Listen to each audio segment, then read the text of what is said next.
नूर भाई, एहसास खिदमत फाउंडेशन का आज अपने इफ्तिताह किया, इसकी ओपनिंग की, क्या कहेंगे इस एनजीओ का मकसद क्या है और इस एहसास खिदमत नाम के पीछे जो गहराई छुपी है उस बारे में क्या कहेंगे? अस्सलाम वालेकुम रहमतुल्लाह, आदाब। मैं सबसे पहले हमारे एनजीओ के तमाम ज़िम्मेदार मेरे साथ में जो है, मैं भी इनके साथ में हिस्सा हूँ इसका, इन सबको मुबारकबाद देता हूँ अपनी तरफ से। और एनजीओ जो बनती है उसका नाम ही खुद उसके अंदर अपना मकसद है, एहसास खिदमत करने के एहसास को लेकर के एक तहरीक चलाने की हमारी फ़िक्र है। और हमारी आफरीन शेख जो हैं, जो बहुत ही मुतहरिक कांग्रेसी भी है और सभी जानते हैं बहुत ज़्यादा सोशल वर्क करती हैं, कहीं कोई चीज़ बुरा देखती है, कुछ चीज़ देखती है फ़ौरन खड़ी हो जाती है। तो इनके जहन में बहुत दिन से चला था, पिछले सालों से वो कह रही थी कि मुझे एक एनजीओ बनाना है, एनजीओ करना है। तो फिर अल्हम्दुलिल्लाह हमारे दोस्त हमीद साहब भी मिले, हमीद भाई ने काफ़ी उनको ये किया, इस बारे में गाइडलाइंस किया, फिर कहा चलो बैठ के डिसाइड किए कि करते हैं। तो शुरू में तो अभी इन्होंने यहाँ पे एक एनजीओ के माध्यम से आज एक आई कैम्प का यहाँ इन्होंने इनेकाद किया है। उसके बाद में यहाँ पर जो है इंग्लिश स्पीकिंग क्लासेस का शुरू करने वाले हैं यहाँ पर, जिसमें अपनी कौम के बच्चों को जो इंग्लिश में हम लोग कमज़ोर है, हमारे माशरे की जो हमारी ज़बान है हिंदी उर्दू बम्बैया लैंग्वेज, उसमें हमको इंग्लिश मीडियम में जाने के बाद बच्चों को तकलीफ़ होती है, तो उसके सिलसिले से करने वाले हैं क्लासेस। और बाकी दीगर जो मेडिकल की, एजुकेशनल एड की और तमाम जो भी खिदमत आती है उसके ताल्लुक़ से इंशाअल्लाह ताला काम करेंगे। मैं दुआ करता हूँ अल्लाह सुब्हानहू तआला से, अल्लाह ताला हमारे को जो है इस मकसद में कामयाब करे और इनको जो है सबको इस्तकामत दे, आपस में समझ दे। और आप सब भी दुआ करें कि ये मकसद में कामयाब हो जाए, अच्छे से हम लोगों की खिदमत कर सकें। शुक्रिया।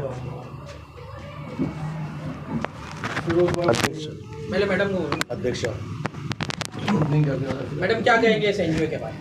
अस्सलाम वालेकुम।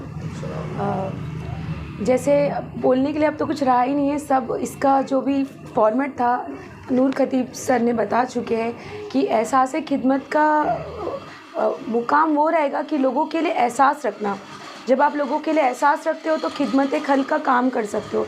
जब आपके अंदर एहसास ही नहीं रहेगा, लोगों आवाम के लिए दर्द ही नहीं होगा, उनकी तकलीफ़ सुनने का आपके पास वक्त ही नहीं होगा, तो आप कोई इस एनवायरनमेंट में आप काम ही नहीं कर सकते हो। तो हमारे माध्यम से, हमारे जो एनजीओ के माध्यम से जितने भी हमारे उनमें जुड़े हुए मेंबर्स हैं, हमारी यही कोशिश रहेगी कि इस एहसास एनजीओ फाउंडेशन को हम आगे बढ़ाएं और हर ज़रूरतमंद, हर गरीब, हर जो मिस्किन लोग हैं, जो तकलीफ़ में हैं, उनकी हम मदद करें और हम उन्हें रिलीफ़ पहुंचाएं।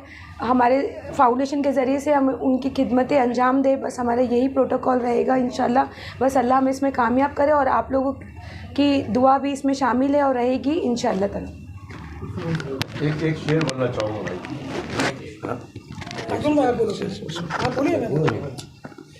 मैं एक शेर, मेरी स्कूल लाइफ से मेरे जहन में एक शेर था जो मैं हमेशा इस काम को जब मैं लगा सोशल वर्क के इसके लिए, तो वो शेर ऐसा है कि परेशान हुआ अपने लिए तो क्या कमाल किया, ये कमाल हिर्स तो दुनिया के हर हैवा में है, मिटा दे अपनी हस्ती को उम्मत मुस्लिमा के लिए कि इलाही अर्श पे फ़रिश्तों में तेरा ज़िक्र करे।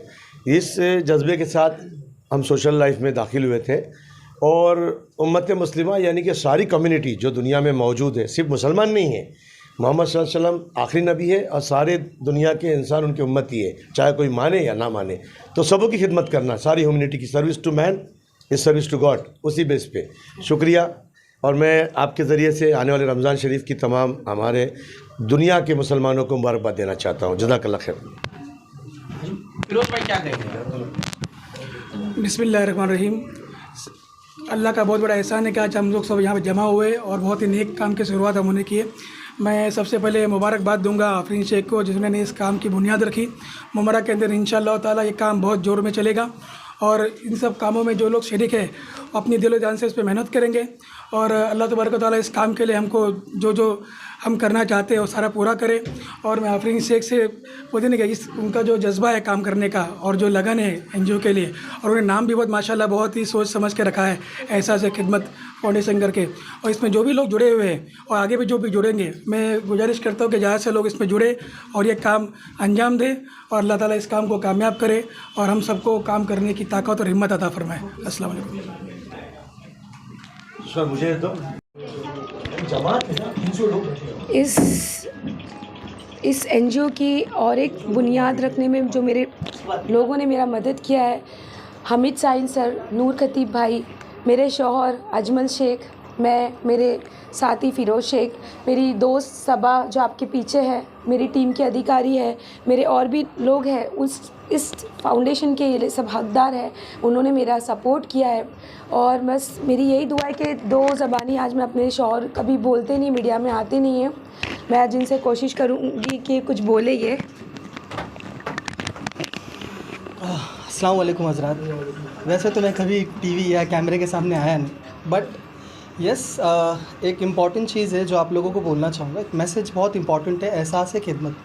ये एनजीओ चालू करने का मतलब एहसास, मतलब हर एक चीज़ का एहसास करना, उस एहसास को समझना और उस एहसास के साथ में उस चीज़ों की खिदमत करना। मेरे ख्याल से ये बहुत ज़्यादा ज़रूरी है मुमरा की आवाम में, मुमरा के लोगों में, या फिर हम कहेंगे कि मुमरा की हर एक गली और नुक्कड़ की। तो ये बहुत ज़्यादा ज़रूरी है कि हम लोगों तक ये मैसेज को पहुँचाएँ कि भाई अगर आप कुछ भी ज़रूरत है, कभी हिचकिचाओ मत। अल्लाह तवक्कल ने अगर हमको उतनी इज़्ज़त दी या हमको उतनी सलाहियत दी, हम पूरी कोशिश करेंगे आपकी मदद करने की। रमज़ान का महीना भी है, हम कोशिश भी करेंगे कि इस रमज़ान के महीने में जो ज़रूरतमंद हमारे पास आ रहा है, हम कभी उनको खाली हाथ ना जाने।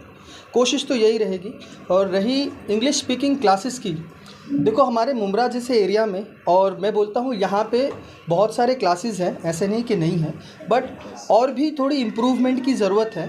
हम इस एनजीओ के भी थ्रू से उस क्लासेस को भी एक एम्पावरमेंट देना चाहते हैं, टू अंडरस्टैंड कि लोगों के अंदर आज भी अगर आप एक इंटरव्यू के लिए भी जाओ तो प्रॉब्लम क्रिएट होती है, आप अपने पर्सनैलिटी डेवलपमेंट पे काम नहीं कर पाते, बहुत सारी चीज़ें हैं जिस पे वर्कआउट करना होता है। तो आई बिलीव हम शायद इसकी एक नींव रख रहे हैं। We will try our best कि आप लोगों को हम वो सर्विस दें जो आप लोगों की एक्सपेक्टेशन के ऊपर।